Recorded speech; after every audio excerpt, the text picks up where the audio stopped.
Top quality और consistent performance के लिए सिर्फ सिल्वर पंप नाम याद रखना।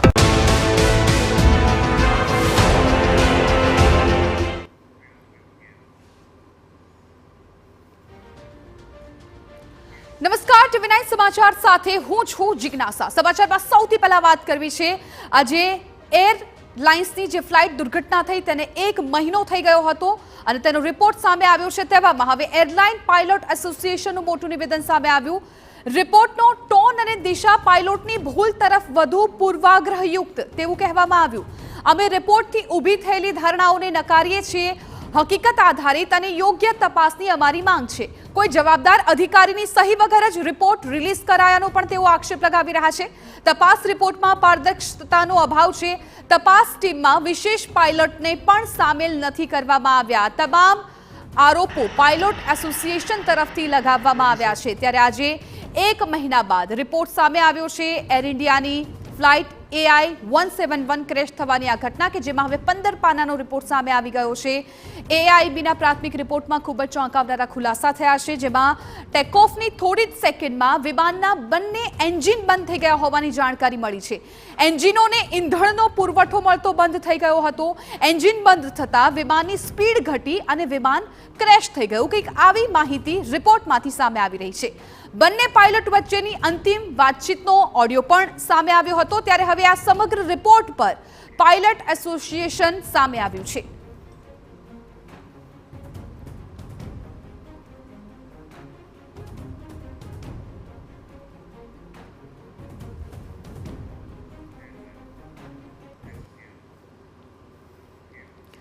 ત્યારે આખો જે રિપોર્ટ સામે આવ્યો છે એ રિપોર્ટમાં કેટલાક ખુલાસાઓ થયા છે। 15 પાનાનો એ રિપોર્ટ હતો, પરંતુ વોલના માધ્યમથી અમે આપના સુધી એ માહિતી પહોંચાડીએ કે ખરેખર એ સમયે કોકપિટની શું સ્થિતિ હતી। અત્યારે તમે જે અહીંયા વોલ પર દ્રશ્યો જોઈ રહ્યા છો એ બોઇંગ પ્લેનની કોકપિટ છે। અહીંયા ફ્લેપ્સ છે કે જે ઉડાન ભરતી વખતે એટલે કે જ્યારે ટેકઓફ થતું હોય છે, લેન્ડિંગ થતું હોય છે ત્યારે ફ્લેપ્સનો ઉપયોગ કરવામાં આવતો હોય છે અને જે પ્રકારે રિપોર્ટની માહિતી છે એ ફ્લેપ્સનું કામ પણ બરાબર હતું। ત્યારબાદ લીવર, તો લીવરની જે કામગીરી હતી જ્યારે ટેકઓફ થતું હોય છે તો એ લીવરને ઉપર કરવામાં આવતું હોય છે અને એ જ પ્રકારે અહીં પણ જોવા મળી રહ્યું છે। પરંતુ હવે સૌથી મોટો રિપોર્ટ બાદ સવાલ એ છે કે જે આ ફ્યુઅલ કંટ્રોલ સ્વિચ છે, શું આ સ્વિચ બંધ હતી? તો રિપોર્ટમાં હા કહેવામાં આવી છે કે આ સ્વિચ બંધ હોવાથી એન્જિનને ફ્યુઅલ નહોતું મળી રહ્યું। 2 એન્જિન હતા, N1 અને N2, પરંતુ કેવી રીતે આ સ્વિચ બંધ થઈ એ સૌથી મોટો અત્યારે સવાલ છે।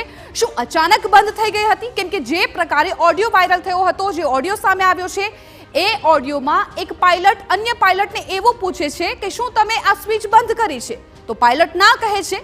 એનો મતલબ એવો કે બંનેમાંથી કોઈ પણ પાયલટે આ સ્વિચ પણ બંધ નથી કરી અને આ ફ્યુઅલ કંટ્રોલ સ્વિચ બંધ હોવાથી બંને એન્જિન બંધ થઈ ગયા અને ત્યારબાદ પ્લેન ક્રેશ થયાની રિપોર્ટમાં જાણકારી મળી રહી છે। પરંતુ હવે સવાલ આ સ્વિચ પર આવીને અટકે છે કે શું અચાનક આ સ્વિચ બંધ થઈ ગઈ? કોઈ ટેકનિકલ ખામી હતી? શું એના કારણે સ્વિચ બંધ થઈ ગઈ? કેમ કે આ બંને જે સ્વિચ N1 N2 છે એ બંને એન્જિનની સ્વિચ છે અને જ્યારે આ સ્વિચને ઓન કરવામાં આવતી હોય છે ત્યારે ફ્યુઅલ છે એ એન્જિનમાં જતું હોય છે અને જ્યારે કટ ઓફ કરવામાં આવતું હોય છે ત્યારે એ જે ઓઇલ જતું હોય છે એ બંધ થઈ જતું હોય છે। એટલે ઓન તો કરવામાં આવી હતી આ સ્વિચ, પરંતુ એ કટ ઓફ કેવી રીતે થઈ એ સૌથી મોટો અત્યારે સવાલ છે।